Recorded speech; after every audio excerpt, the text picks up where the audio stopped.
Vande Mataram, dear students, a very warm welcome to all of those who are watching this video.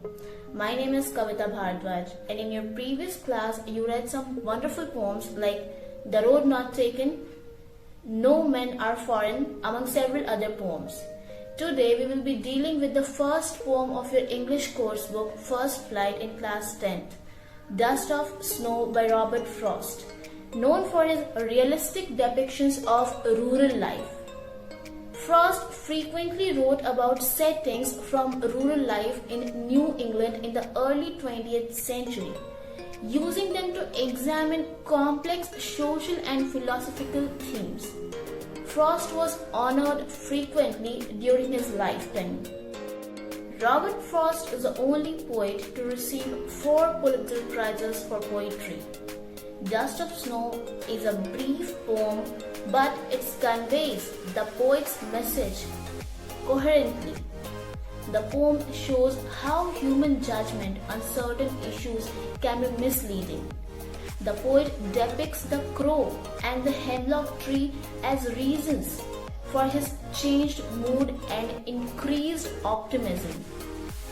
Dust of Snow is only 8 lines long and seems to be simplest of shortest poems.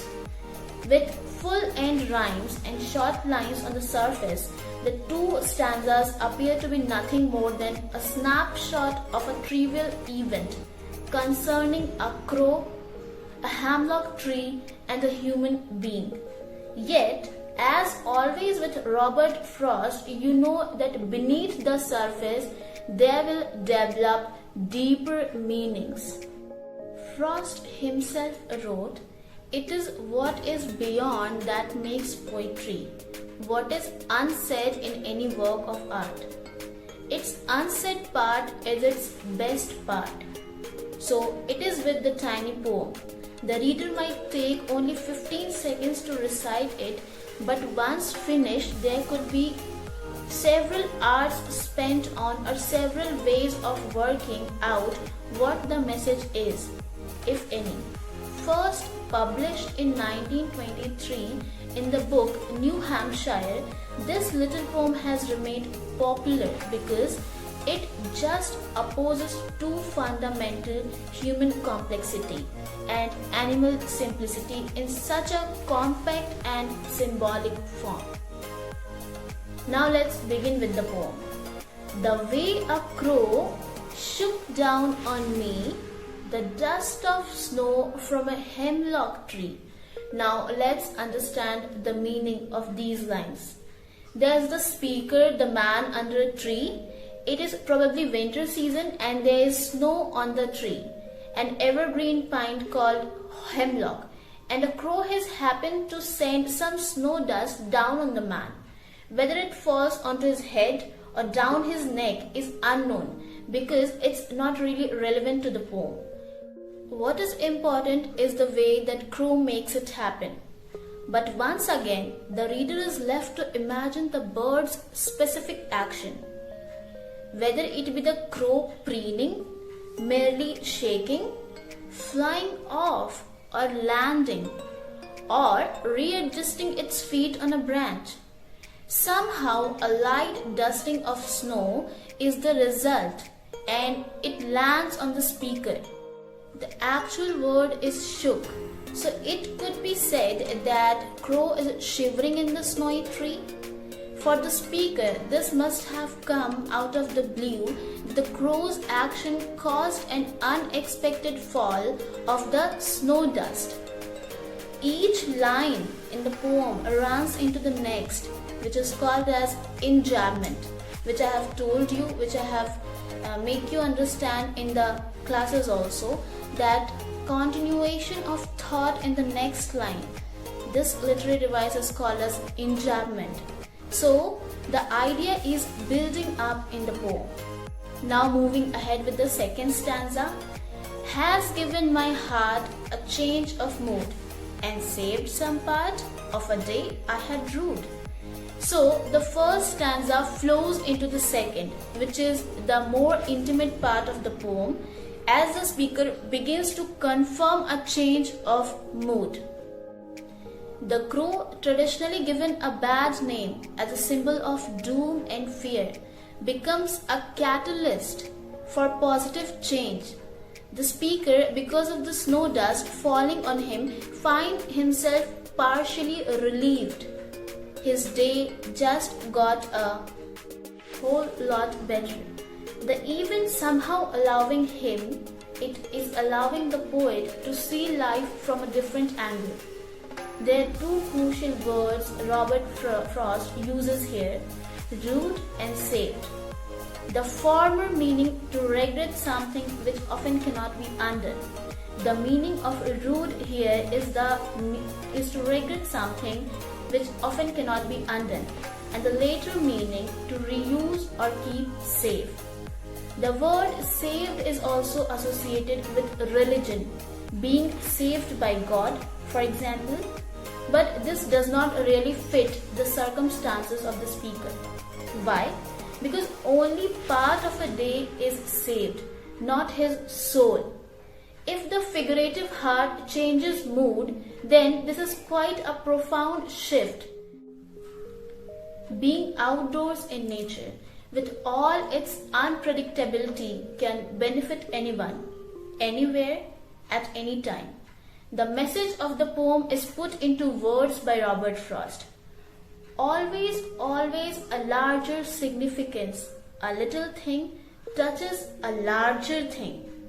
Now let's talk about the literary devices which is used in the poem. First, the rhyme scheme. As you can see, the ending words of the lines of the first stanza are crow, me, snow, and tree.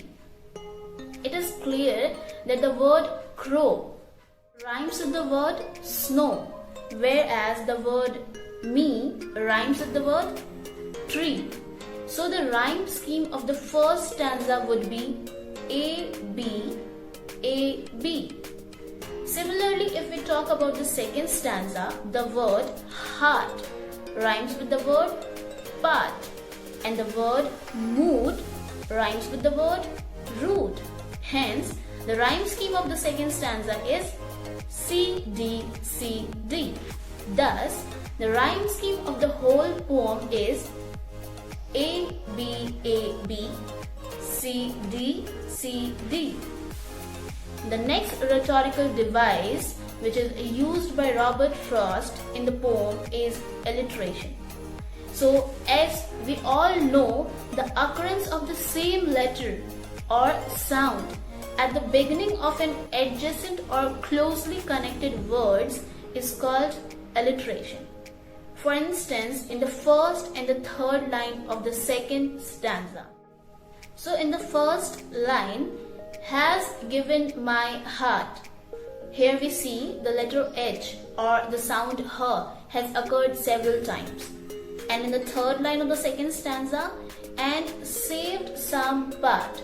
Here what we can see the letter S or the sound S has occurred several times. So now let's talk about the third literary device which is used in the poem. It is assonance. So as you all know, the prominence of a vowel sound throughout a line is called assonance. For instance, in the second line of the first stanza, we have shook down on me, in which O sound is prominent. Shook down on me. So just like alliteration, assonance also provides poetic writing with rhythm and musicality. It also mirrors or changes the mood of a poem in order to match the subject matter. Next we have enjambment. So as you all know, when the same sentence continues to the next line without the use of any punctuation marks, it is called as enjambment. So as I mentioned earlier, each line runs into the next. Each idea, each thought runs into the next line. So giving the idea of build up. You can observe that the whole poem is basically a long single sentence broken into lines ending abruptly and continuing the next line. So, the next figure of speech or the next rhetorical device used in this poem is metaphor. Metaphor is an overt or indirect comparison between two different things. In this poem, the poet uses the device of metaphor in the third line of the first stanza when he compares the mass of snowflakes atop or at the top of the hemlock tree with dust. So that is the end of this video. I hope I was able to explain this poem and its literary devices in an informative, simple and interesting manner. Please read the poem thoroughly after watching this video to gain a complete understanding of the poem. Keep learning, stay home and stay safe students. Vande Mataram.